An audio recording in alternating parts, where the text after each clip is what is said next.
Voilà, ce matin j'aimerais aborder un sujet qui est très important, que nous vivons tous les dimanches matins, régulièrement en tout cas dans notre pays de France, puisqu'il y a l'habitude, j'oserais dire la bonne coutume, de, participer au repas du Seigneur. Nous ne sommes pas obligés de prendre la Sainte Seine tous les dimanches, nous le faisons dans notre pays, dans d'autres pays c'est une fois par mois, qu'importe, mais régulièrement lorsque le peuple de Dieu se rassemble, eh bien il y a cette scène, ce repas dont nous allons parler ce matin parce qu'il est très important, et j'aimerais un petit peu regarder toute l'histoire du Saint Repas dans les Écritures, ce qu'en ont fait les hommes, parfois malheureusement, et ce qu'il doit être bien sûr pour nous. Amen. Voilà, on va lire bien sûr un texte que vous connaissez tous très bien, mais nous avons besoin de lire et de relire ces textes. On va lire dans l'Évangile de Luc. Notre référence étant non pas la tradition des hommes, mais l'Écriture, eh bien nous revenons à la parole de Dieu. Luc chapitre 22.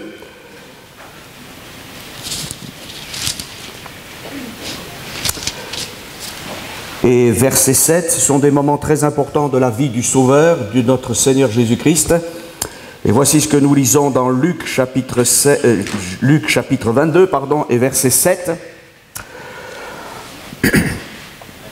Le jour des pains sans levain où l'on devait immoler la Pâque arriva.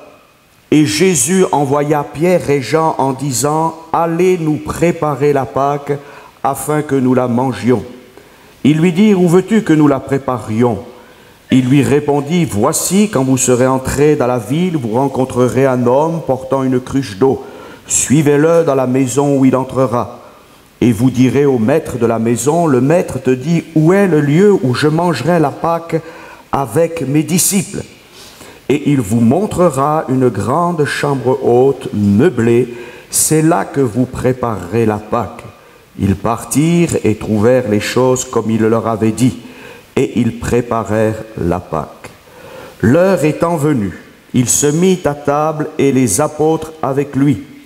Il leur dit, j'ai désiré vivement manger cette Pâque avec vous avant de souffrir, car je vous le dis, je ne la mangerai plus jusqu'à ce qu'elle soit accomplie dans le royaume de Dieu.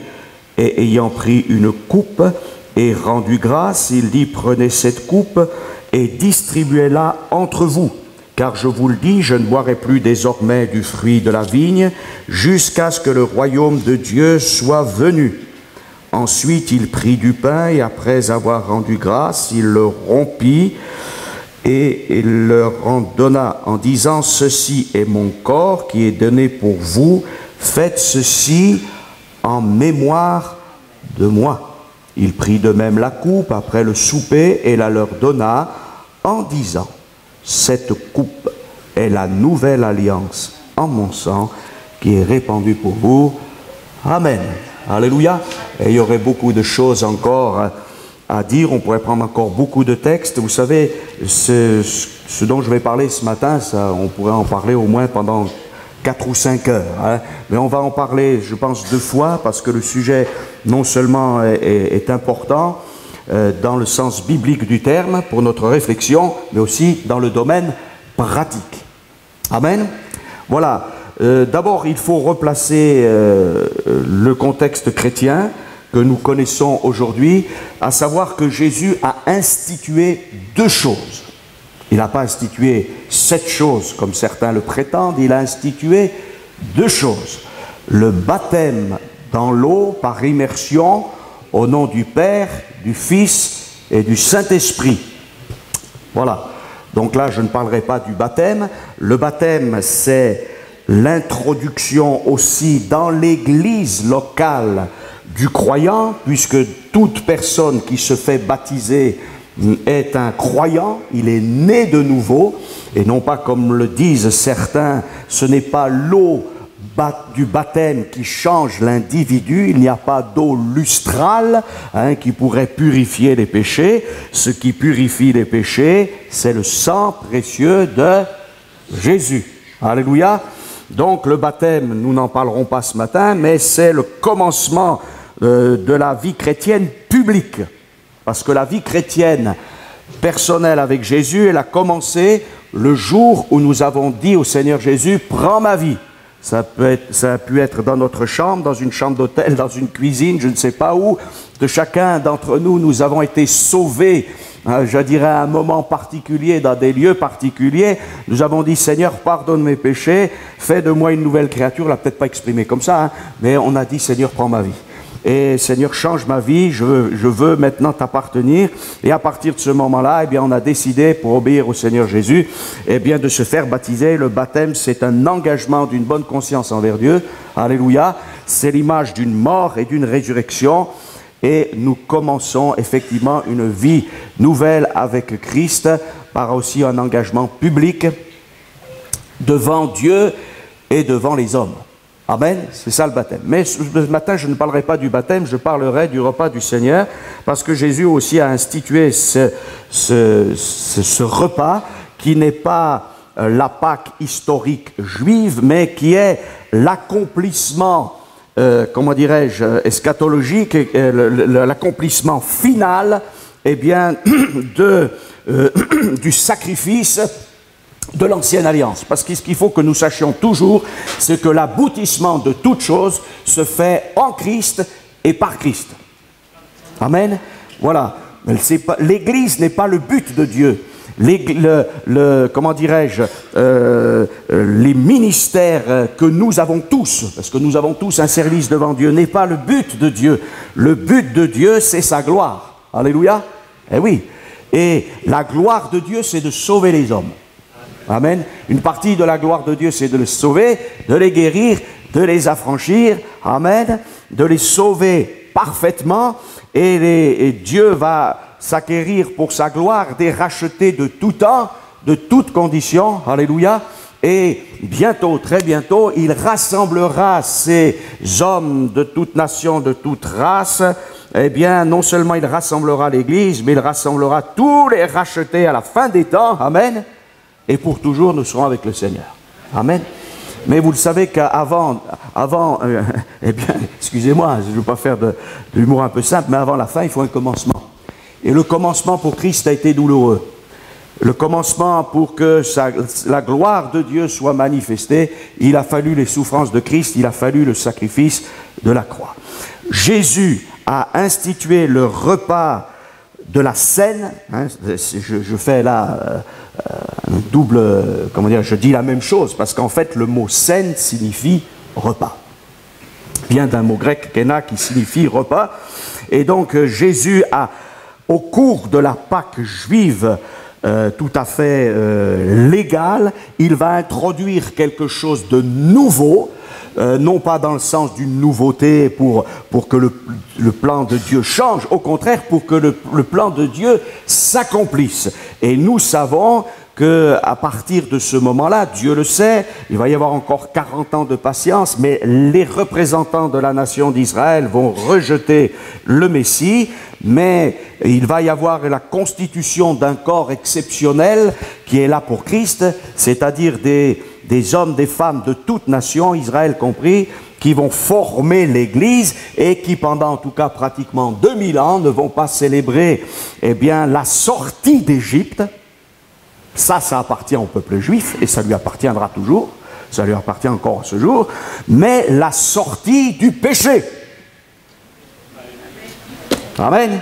La sortie de l'esclavage de la chair, la sortie eh bien, de la condamnation éternelle. Si la sortie d'Égypte a été glorieuse, alléluia, parce qu'elle l'a été, amen, eh bien la sortie de millions d'hommes et de femmes du péché, de la mort, de la maladie, de la puissance des ténèbres est plus grande encore. Alléluia. Et nous savons que Jésus va instituer cette scène, non pas uniquement pour les Israélites ou les Juifs, mais pour les hommes et les femmes du monde entier. Nous retrouvons bien évidemment dans le contexte de l'Église première, de l'Église des premiers temps, très souvent, eh bien, se partagent du pain et du vin. Amen. Voilà, donc un repas. Ce repas que Jésus a institué, la scène qui est le repas de commémoration, le mémorial de l'Église, qu'il s'est acquise par son propre sang, il ne faut pas l'oublier, eh bien, elle va être introduite au moment de la Pâque juive traditionnelle. Et le mot traditionnel, là, dans ma bouche, n'est pas du tout péjoratif. Voilà, parce que cette célébration de la Pâque avait été instituée par Dieu lui-même. Voilà. Et donc, ne méprisons pas ce que Dieu a fait avant. Tout ce que Dieu a fait avant la venue de Jésus-Christ était préparatoire. Voilà. Il n'y a pas de choses qui seraient à mépriser. Tout ce que Dieu a fait avant que Jésus vienne était là pour préparer les choses. Alléluia. Parce que Dieu ne fait pas les choses à hasard. Il ne se dit pas, tiens, là, j'aurais dû faire ça, je vais récupérer là. Ça, ce sont les hommes. Non, Dieu a un plan. Alléluia. Un plan merveilleux.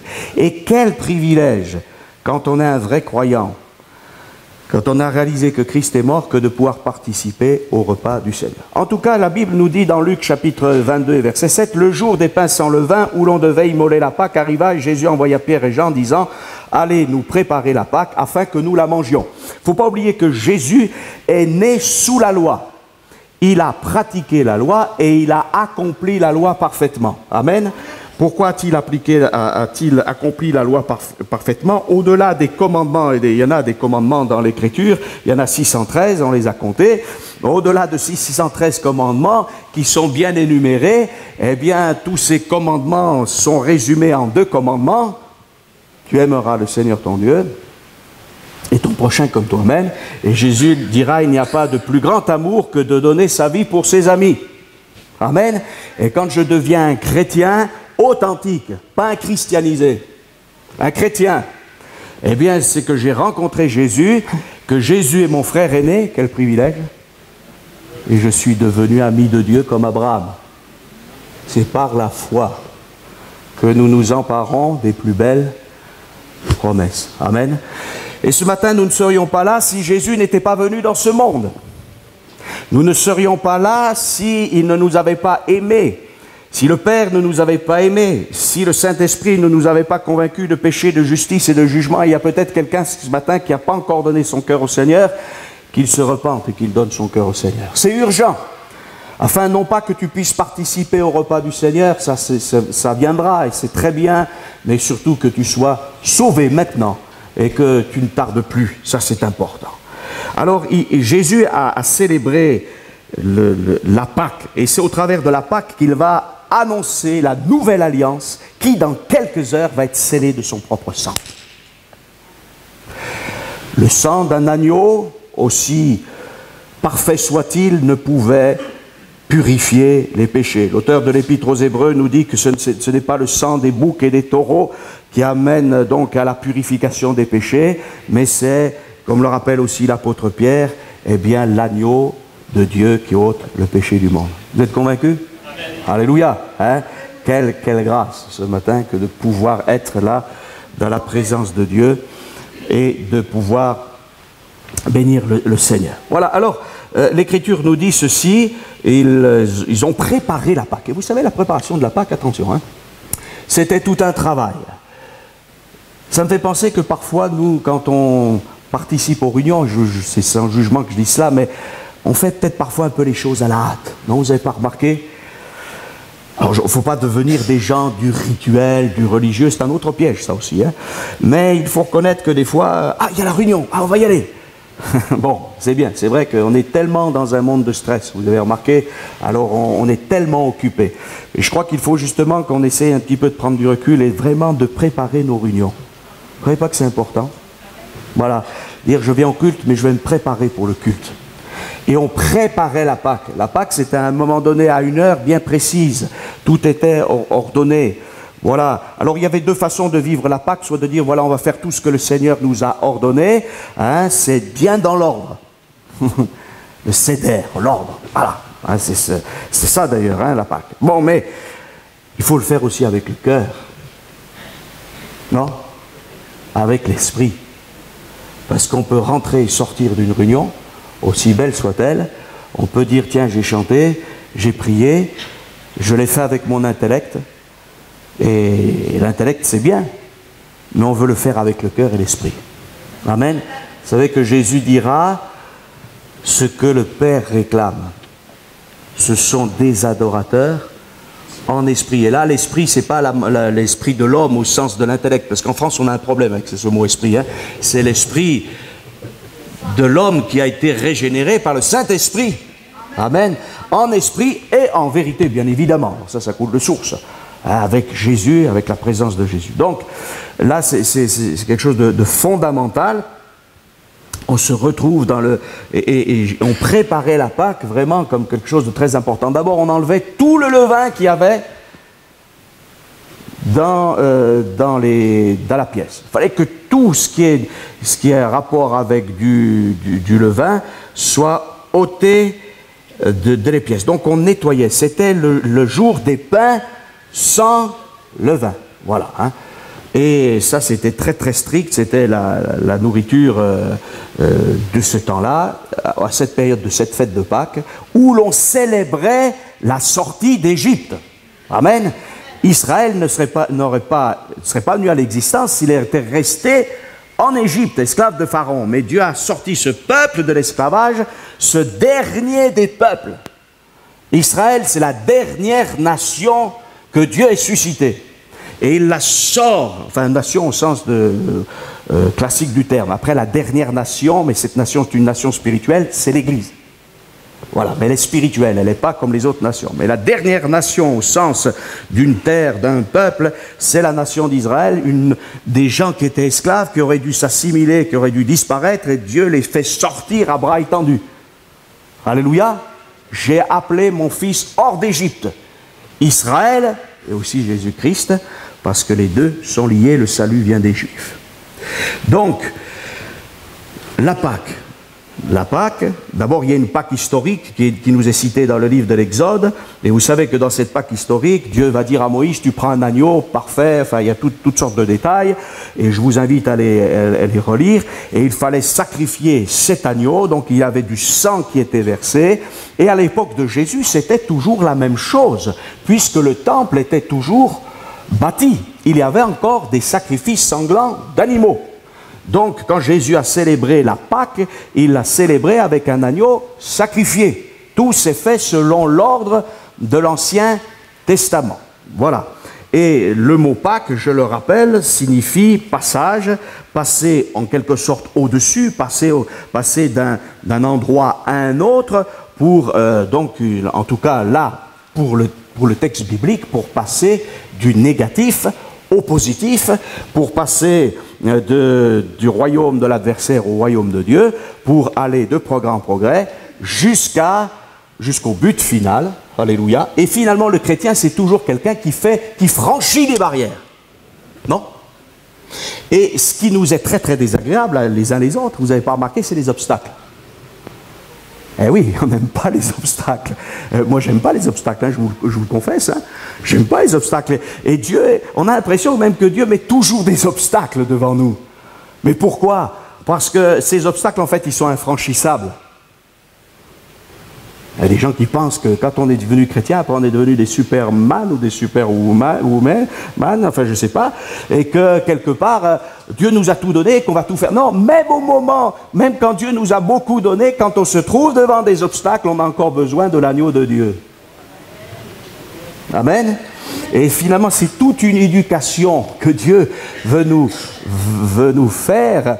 Voilà, des fois il n'y a plus d'obstacles, mais l'obstacle va venir. Et je ne veux pas vous être désagréable ce matin, mais nous savons qu'il y a des obstacles qui vont encore venir. Mais alléluia, le Seigneur est avec nous. Et si on lui fait confiance, eh bien nous les franchirons, non pas par nos propres forces, mais avec ses forces, et surtout par sa grâce. Et là, l'obstacle que Jésus trouve devant lui, il est très très grand. Voilà, alors d'abord, revenir peut-être un petit peu à ce qui se passait à l'époque de Jésus. Donc il y avait des pains sans levain au moment de la Pâque, il y avait donc l'agneau qui avait été sacrifié et qui était mangé par les Israélites, et il y avait aussi des herbes amères pour rappeler l'amertume de l'Égypte. Eh oui, vous savez, parfois on est quand même ingrat avec le Seigneur, on l'a tous été. Non, on dit Seigneur, qu'est-ce que c'est difficile. Si le Seigneur pouvait nous chuchoter à l'oreille, surtout à notre cœur, et tu ne crois pas que c'était encore plus difficile avant? Parce que non seulement tu avais des problèmes, mais c'était la mort et l'esclavage. Alors tu te souviens, comme les Israélites, uniquement des poissons, des oignons et des concombres. Voilà. Mais moi, je vais te donner un pays où coule le lait et le miel. Amen. Et parfois, nos déserts durent très longtemps, non pas à cause de Dieu, mais à cause de nous. Et ce matin, le Seigneur veut qu'on ne reste pas dans un désert, mais qu'on saisisse toutes les grâces qui sont avec Dieu, et qui sont de Dieu, qui sont avec Dieu, et qu'on puisse dire, Seigneur, tu vas nous faire passer bien, un cap merveilleux, et avec toi, on va être secourus. Amen. C'est ça. Voilà. Quelle grâce, quel merveilleux évangile, Jésus est venu pour nous sauver. L'heure étant venue, voilà. Donc, c'était les trois éléments qu'il y avait au temps de l'Ancien Testament, voilà, lorsque Jésus a célébré cette Pâque, et il nous est dit au verset 14, Luc 22, 14, l'heure étant venue. Il y a une heure. Voilà. Ce n'est pas simplement le rendez-vous pour nous, en général on prend la Sainte Seine entre, voilà, au moment du culte le dimanche matin, oui, l'heure étant venue, ça a une plus grande signification, ce n'est pas simplement la montre. C'est un moment où Jésus devait accomplir eh bien, ce sacrifice. Et avant de se sacrifier, il va marquer ce sacrifice par un mémorial, par quelque chose de symbolique, mais par quelque chose de plus grand encore, parce que ce n'est pas simplement un symbole, et ce n'est même pas simplement un mémorial comme nous pouvons l'entendre. L'heure étant venue, il se mit à table et les apôtres avec lui, et il leur dira, j'ai désiré vivement manger cette Pâque avec vous, avant de souffrir. La Pâque, alors je vais dire, la Pâque non pas, la véritable Pâque chrétienne ou la Pâque messianique. Voilà, ça c'est l'accomplissement. Nous sommes dans l'accomplissement. D'ailleurs, je ferais bien remarquer que le mot Pâques ne prend pas un S. Faire ces Pâques, c'est la tradition des hommes. Il nous est dit dans l'Écriture, Christ, notre Pâque, au singulier. La véritable Pâque, c'est Christ. Alors, je vous l'ai dit toujours en introduction, et c'est comme ça qu'il faut lire les Écritures, tout accomplissement parfait se fait en Christ. Et c'est pour cela que le royaume de Christ est en marche, d'abord dans les cœurs, ensuite d'une façon visible et temporaire, et ensuite d'une façon dans les cœurs, d'une façon visible et éternelle, quand ça sera l'éternité. Amen, ça nous convient tous, ça. Hein? On marche de progrès en progrès, on ne va pas en régressant, on marche de progrès en progrès. Voilà, l'heure étant venue, il se mit à table et les apôtres avec lui. Et il leur dit, j'ai désiré vivement manger cette Pâque avec vous avant de souffrir, car je vous le dis, je ne la mangerai plus jusqu'à ce qu'elle soit accomplie dans le royaume de Dieu. De quoi Jésus parle-t-il? Eh bien, de son sacrifice, la Pâque, qui n'est pas simplement... Donc, on va passer de la Pâque juive, avec tout le respect qu'on a pour ce que Dieu a fait pour Israël, à quelque chose de plus grand, parce que universel, qui va considérer, qui va comment dirais-je, s'appliquer non seulement à Israël, puisque c'est avec Israël que Jésus va commencer l'évangélisation du monde, mais qui va se manifester pour toutes les nations. Alléluia. Aujourd'hui, je crois que ce matin, il n'y a pas une personne qui a la même couleur de peau. Exactement, hein. Il y a des blancs différents, il y a des noirs différents. Alléluia. Ben oui. Et il y a des gens, ils parlent toutes sortes de langages, de langues. Alléluia. C'est déjà ce qui va se faire d'une manière universelle dans le ciel. Alléluia. Et oui, nation, nous dit l'Écriture, réjouissez-vous avec son peuple. Alléluia. Et ce qu'Israël n'a fait qu'avec imperfection, Christ le fait avec perfection pour le salut.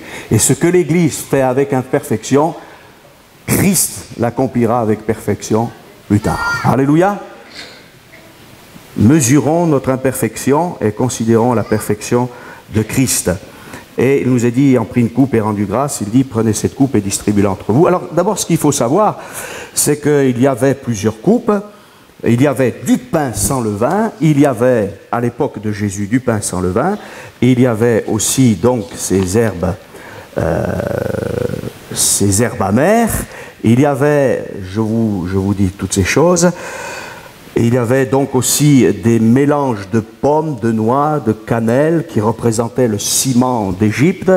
Un jour, si vous voulez qu'on fasse une étude un peu plus approfondie de tout cela, on le verra, mais je passe un peu vite. Il y avait un œuf, symbole du deuil, des herbes amères, voilà, et il y avait des coupes. Et il y avait plusieurs coupes. Alors je ne peux pas m'attarder ce matin sur ces coupes. D'abord, bien évidemment, nous le savons, dans le service du temple, il y avait quoi dans le service du temple? Il y avait un autel pour les sacrifices, il y avait une cuve d'airain pour la purification des sacrificateurs. Je vous ferai bien remarquer que dans l'évangile de Jean, il est question de Jésus qui lave le pied de ses disciples. D'accord? Et c'est là qu'on s'aperçoit que Jésus va aller plus loin. Et c'est pour cela que l'étape de la loi a été nécessaire, mais l'étape de la grâce était nécessaire. La grâce, c'est aller au-delà de l'autel. Amen. On commence par la croix. Alléluia. Mais excusez-moi, mes frères et sœurs, on ne doit pas rester à la croix. Parce que si vous restez à la croix toute votre vie chrétienne, vous seriez un peu, je dis bien un peu, parce que quand même, comme les croyants de l'ancienne alliance. Jésus nous invite à dépasser l'autel. On va pouvoir avoir contact jusqu'au trône. Non pas au trône du jugement, mais au trône de la grâce. Le voile a été déchiré. Amen. Et la cuve d'airain est là, purification. Et Jésus, après, dans l'évangile de Jean, après cette purification, va amener les disciples à la Pâque, mais de la Pâque, il va aller plus loin. De la Pâque juive, il va aller plus loin. Parce qu'il est le Messie. Comment voulez-vous qu'il s'arrête à la Pâque historique? Il est l'accomplissement même. Donc, il va faire la Pâque messianique au sens du sacrifice suprême, et il en donne la substance par ce repas. J'ai désiré vivement manger cette Pâque avec vous. Ce qu'il faut savoir, c'est que de tout temps, dans l'histoire d'Israël, et surtout d'Abraham jusqu'à Moïse, même encore après, le père joue le rôle du patriarche, c'est le patriarche. Et avant qu'il y ait les sacrificateurs et les lévites, c'était le père qui était sacrificateur. Voilà. Et qui sacrifiait. Et dans la Pâque, eh bien, on le fait encore aujourd'hui, dans la Pâque juive, eh bien, il y a le père qui a un bout de table, il y a son épouse à droite, et après, tous les enfants qui suivent à la droite de la maman, du plus âgé jusqu'au plus jeune. Ça vous va? Vous avez vu un peu, voilà. Et le plus jeune, le fils plus jeune, le Benjamin, il pose les questions au papa en lui disant « Pourquoi on fait ce repas? Pourquoi on fait ce repas de la Pâque ?» Et le papa va, avec la pédagogie, parce que si l'enfant est petit, il ne va pas tout lui raconter en détail, mais il va lui donner l'essentiel. Voilà, autrefois, nos ancêtres étaient esclaves en terre d'Égypte, mais Dieu est intervenu. Alléluia. Et il raconte toute l'histoire de la sortie d'Égypte, les 10 plaies, voilà, et la dernière, la 10e, alléluia, et puis même le passage, tout ce qu'il peut raconter, qui est dans le cadre donc je vais dire de l'institution, et il raconte tout cela. Et quand on regarde bien la Pâque que Jésus a instituée, c'est la même chose. Jésus est là comme le Père. Alors bien sûr, il n'a pas de, c'est pas sa famille, c'est une famille spirituelle. D'accord? D'ailleurs, il y a un texte des Écritures qui dit, on l'appellera admirable, conseiller, Père éternel. Le Père, non, il n'est pas le Père, mais il est un Père éternel, bien que Fils, pour célébrer la Pâque dans laquelle lui-même est victime expiatoire. Amen. Et imaginez Jésus avec le plus âgé de ses disciples, Voilà.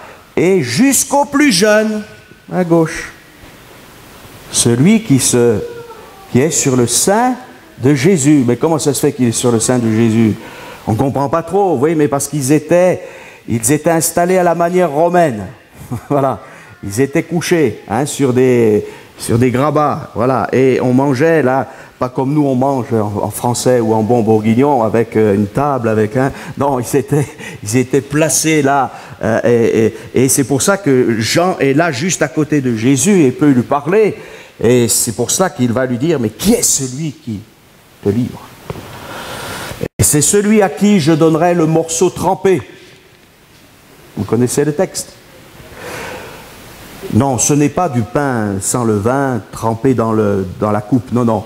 C'est trempé dans ce mélange de compote, en quelque sorte, et Jésus, parce que le Père donnait des substances de la Pâque à ses enfants, c'était une tradition. Voilà, non, c'est pas la coupe. En tout cas, voilà l'explication historique. Et Jésus va maintenant définir aussi ce qu'est la Pâque, et il va dire, je n'en mangerai plus. Et ayant pris une coupe et rendu grâce, il dit, prenez cette coupe et distribuez-la entre vous. Alors je ferai remarquer, parce que là aussi c'est quand même important, on y reviendra peut-être, c'est que la coupe n'a pas été distribuée à n'importe qui, elle a été distribuée aux disciples. Il y a eu des modes dans l'histoire parce que vous savez, quand on veut gagner des gens d'une manière artificielle, on banalise les choses sacrées. Alors comme on a voulu beaucoup de chrétiens, on a baptisé des enfants et on a dit que l'eau du baptême était magique. Eh oui, parce que c'est beaucoup plus difficile de gagner des gens par la prédication de l'évangile afin qu'ils soient convaincus par le Saint-Esprit. Mais là, on fait des vrais chrétiens. Quand on prêche l'évangile et que quelqu'un est convaincu par le Saint-Esprit, il devient une nouvelle créature. Sinon, on fait des gens christianisés. Et encore, avec une bonne dose de paganisme. Et avec la Sainte, ça a été pareil, dans certains milieux. Et il y a eu même une mode, et même dans certains milieux proches de nous, où on donnait la Sainte Seine à tout le monde, aux enfants, à ceux qui venaient, qui passaient. Et c'est pour ça que nous recommandons à chaque fois que nous célébrons le repas du Seigneur, que la Sainte Seine est réservée à ceux qui sont nés de nouveau et baptisés d'eau, qui sont officiellement rentrés dans l'Église chrétienne. Parce que sinon, ça ne correspond à rien. Ça ne correspond à rien, puisqu'il n'y a que le croyant qui a été régénéré qui peut comprendre le sacrifice de Christ. Parce que c'est le Saint-Esprit qui l'aura éclairé. Nous ne devons pas banaliser la distribution de la Sainte Seine. Voilà, ça c'est une petite parenthèse. Jésus a pris cette coupe et elle doit être distribuée. Il dit, je ne boirai plus désormais du fruit de la vigne, alors jusqu'à ce que le royaume de Dieu soit venu. Amen. Il y a là, dans la scène, deux choses. Et il dira ensuite, il prendra du pain, et après avoir eu grâce, il le rompit et leur donna en disant, ceci est mon corps qui est donné pour vous. Faites ceci en mémoire de moi. Donc la Sainte Seine, c'est un mémorial. C'est marqué. Voilà, c'est d'abord un mémorial. Avant toute chose. Mais pas n'importe quel mémorial. Parce que ce n'est pas un mémorial, oh ben on va se souvenir. Oui, effectivement, historiquement, Christ est mort pour nos péchés. Ça, il n'y a rien de plus triste, je dirais. La scène, la Sainte Seine, ce qu'on dit la Sainte Seine, d'ailleurs là je vais faire encore une petite remarque, c'est qu'on dit très souvent dans le usage courant la Sainte Seine alors qu'on ne dit pas le Saint Baptême. Voilà. Mais les deux sont saints. Parce que c'est pas, le baptême, c'est pas simplement un bain ou une douche. C'est une autre signification. Spirituelle, morale. Et la scène, c'est pareil. D'accord? C'est pas un repas ordinaire. D'ailleurs, ce repas n'est pas là, il n'est pas suffisant, vous êtes d'accord avec moi, pour répondre aux besoins de notre corps. C'est simplement un morceau de pain et une gorgée de vin. Parce que c'est du vin, entre parenthèses. Dans la Pâque originelle de Jésus, c'est du pain sans levain et du vin. Après, on n'est pas obligé de prendre du pain sans levain et du vin. Mais, que personne ne dise ce matin, j'ai la conviction que, parce que ce n'est pas biblique, et là vous pouvez aller dans les textes et avec les mots. Le mot yaïn, en hébreu, c'est le vin. D'accord? C'est le vin. D'abord, essayer de prendre du jus de raisin en Israël, au Moyen-Orient, et de le conserver de septembre au mois de mars à peu près, sans que le jus de raisin fermente. La pasteurisation n'existait pas. D'accord? Ça ne veut pas dire qu'il faut boire excessivement du vin. Il y a toujours malédiction dans l'Écriture quand le vin est dissocié du pain. Et oui. Et c'est pour ça qu'il est dit « Malheur aux ivrognes d'Éphraïm », entre parenthèses. Mais le vin, noces de Cana oblige, est le symbole du sacrifice de Christ, mais aussi de la joie de Christ. Sans ivresse, bien évidemment. Donc, soyons clairs, parce que là, il y a beaucoup de cultures qui ont envahi l'Écriture, mais nous nous dégageons de la tradition des hommes. Moi, je peux tout à fait comprendre, je fais quand même une parenthèse, que ceux qui ont été esclaves de l'alcool préfèrent dire, ben, écoutez, donnez-moi un peu de jus de raisin, parce que je préfère, Christ m'a sauvé, et je ne veux pas avoir de problème. Mais ça, c'est une autre chose. Ce sont des détails, mais historiquement, bibliquement parlant, c'est du pain sans levain et du vin. Voilà. Jésus dit donc, il va prendre du pain, il va le rompre, et le mémorial, je reviens au mémorial, et je pense, terminer dans quelques minutes. Le mémorial en hébreu, c'est pas le mot qui traduit le mot souvenir et mémorial, c'est pas simplement un souvenir arbitraire, mais c'est un événement réel, quelque chose qui est comme vécu comme tout à nouveau. Vous voyez? Comme si quelque part, bien évidemment, nous ne sommes pas au 1er siècle de notre ère, mais vraiment réalisant que c'est Jésus qui est là. Voilà. Les apôtres ont vécu la scène avec Jésus, le repas, mais nous aussi. Alléluia. C'est pas se souvenir simplement intellectuellement, c'est le vivre. Alléluia. C'est le vivre. Je crois qu'il faut prendre du temps aussi autour de la scène. Vous savez, je vais quand même faire une parenthèse, mais des fois, je trouve qu'on va vite pour faire nos réunions et que des fois, on n'est pas quand même très respectueux. Je ne dis pas qu'il faut rajouter une demi-heure à la réunion, c'est pas du tout ça. Mais savons-nous que le Seigneur est au milieu de nous? Est-ce que parfois, ce n'est pas la présence plutôt de quelques témoins, de quelques orateurs, de quelques même musiciens ou chantres qui nous fait plus frissonner que, excusez-moi, que le saint respect de celui qui est invisible mais qui est au milieu de nous? C'est lui qui est important. Amen. Et parfois, on veut aller vite. Je crois qu'il faut prendre le temps de faire la scène aussi, c'est vrai. Et puis aussi, parfois, je fais une autre parenthèse, c'est pour les dons spirituels. Il y a eu un don spirituel, et puis tout de suite, il y a quelqu'un qui se met à louer, et puis voilà, je suis dans mon culte, et puis je ne tiens pas compte du culte des autres. Et là aussi, Seigneur, c'est un privilège que d'être là ce matin. Amen. On veut être spontané, c'est vrai, on veut être vrai, on ne veut pas être bloqué par toutes sortes de choses. Dieu veut qu'on le célèbre, alléluia. Mais aussi, nous sommes dans... Je loue Dieu, mais les autres aussi louent le Seigneur. Je prends le pain et le vin, mais les autres aussi le prennent. Alléluia. Je crois que je dois être respectueux. Voilà. Et non pas superstitieux. Voilà. Donc, en quelque sorte, ce mot qui est utilisé, eh bien, nous rappelle que il y a quelque chose de vivant, voilà, au niveau de la scène. Après avoir célébré la Pâque, on chantait des cantiques. Alléluia. Alors c'était à l'inverse, hein.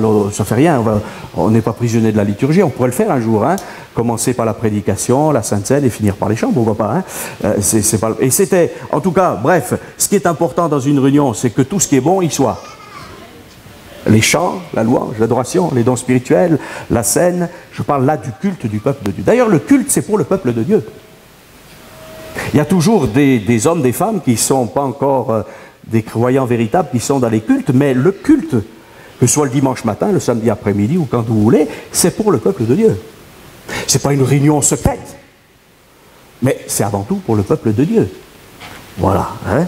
Et en tout cas, la scène, elle est pour ceux qui sont à Christ. J'aurai encore beaucoup de choses à dire, mais je crois que je les reprendrai une prochaine fois. Voilà. En tout cas, Jésus, lui, a pris la coupe messianique, hein, ce serait long à vous expliquer, mais il a pris cette coupe et il a dit, voici la nouvelle alliance en mon sang, voilà, faites ceci, donc, voilà, il dit, voici la...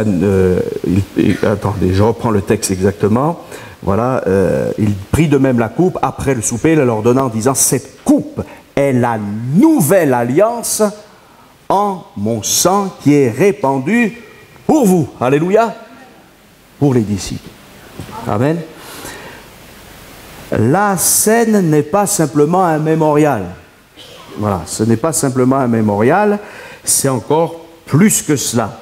Voilà, c'est aussi un temps que Dieu nous accorde et je vous ferai remarquer un temps de grâce. Nous verrons après ce qu'on a fait de la scène et de tout ce qui est peut-être décalé, hein, dans l'histoire des hommes, mais ce qui est très intéressant de voir, c'est que lorsque nous célébrons le repas du Seigneur, il n'y a plus d'éléments carnés, il n'y a plus d'éléments de viande. Le pain a été fait avec de la farine, le vin a été fait avec du jus, avec du raisin. Dans les deux cas, pour avoir du pain, il faut prendre du blé. Si le grain de blé ne peut porter du fruit, vous savez que très souvent Jésus, d'ailleurs il y a un jeu de mots entre le mot pur et le mot blé, enfin en hébreu, mais enfin ça c'est autre chose, je vous le signale simplement, comme ça nous fait réaliser que Jésus est vraiment le pain vivant descendu du ciel, mais il faut broyer le blé, il faut l'écraser, déjà pour avoir le pain, et en plus ce pain il va être rompu. Donc tout dans la Pâque messianique ou chrétienne parle de quelque chose qui a été, d'éléments qui ont été non seulement écrasés, broyés, brisés. Sacrifice suprême de Christ, alors que celui qui est venu ne méritait pas d'être brisé. Il a été brisé pour nous, pas ses os, mais sa chair a été déchirée, meurtrie pour nous. Et puis quand on veut faire du vin, on prend du raisin, et vous le savez, dans notre région, qui est une région viticole, il faut passer au pressoir pour avoir ce vin, quelque chose qui a été broyé. Alors simplement pour terminer, dans l'ancienne alliance, il y avait plusieurs sacrifices et plusieurs oblations, c'est-à-dire de choses données à Dieu. Il y avait d'abord un holocauste, l'holocauste qui était qui était le sacrifice d'un animal qui représente Christ dans son abandon total. Il y avait le sacrifice de communion, deuxième sacrifice. Et ensuite, il y avait les offrandes végétales ou les oblations végétales. Et on offrait de la fleur de farine. Et puis après, il y avait les sacrifices, encore ça c'était des sacrifices sanglants avec des animaux, et deux sacrifices qui étaient spécifiques pour le péché. Voilà. Mais pour avoir, ça c'était au niveau de l'autel, les sacrifices. Mais pour avoir le vin, il fallait rentrer dans le lieu saint. Et dans le lieu saint, il y avait quelque chose de particulier, il y avait une table où il y avait 12 pains représentant les 12 nations d'Israël qui étaient des pains sans levain, et où il y avait des coupes, et où on faisait des libations. Une libation, c'est verser un liquide en l'honneur de Dieu. Et on versait du vin. Voilà. Jésus nous transporte dans le lieu saint. Alléluia. Pour avoir même contact avec le très saint. Et c'est là quelque chose de grand, de glorieux. Dans le lieu très saint, il y avait les pains de proposition, il y avait ce vin en libation, et c'est pour ça que Paul dira, je sers de libation. Donc s'il est dans le sert de libation, c'est qu'il est dans le lieu saint. Il y avait le chandelier, Jésus est la lumière du monde, et il y avait l'autel des parfums pour adorer Dieu. Amen, on va adorer Dieu ce matin. Amen. Je vous reparlerai encore de la scène dans quelques temps, Dieu voulant dans 15 jours, parce que dimanche prochain je suis à Beaune, je me dois aussi à nos frères et sœurs de Beaune. Mais en tout cas, eh bien, réalisons que la scène c'est quelque chose de sérieux. On veut s'approcher de cette table, non pas n'importe comment, mais avec sagesse, intelligence. Alléluia, avec respect. Alléluia. Et comme le dit l'Écriture, en s'examinant soi-même. Si quelqu'un sent une culpabilité, s'il il a un différend avec un frère, s'il y a des problèmes à régler, eh bien qu'il les règle devant Dieu, et peut-être qu'il les règle avec un frère ou une sœur s'il le faut. Mais en tout cas, il ne faut pas s'approcher de la tente du Seigneur en disant « Oh, c'est une banalité ». Ce n'est pas une banalité. Nous le découvrirons aussi, je ne veux pas vous faire peur. Il ne faut pas avoir peur, mais néanmoins, il faut quand même être sérieux avec Dieu. Alléluia. Que Dieu nous fasse grâce. Les musiciens vont revenir. Voilà, je pense qu'il y a encore un chant ou deux, je ne sais pas. Et puis on va louer le Seigneur ensemble et on va célébrer le repas du Seigneur.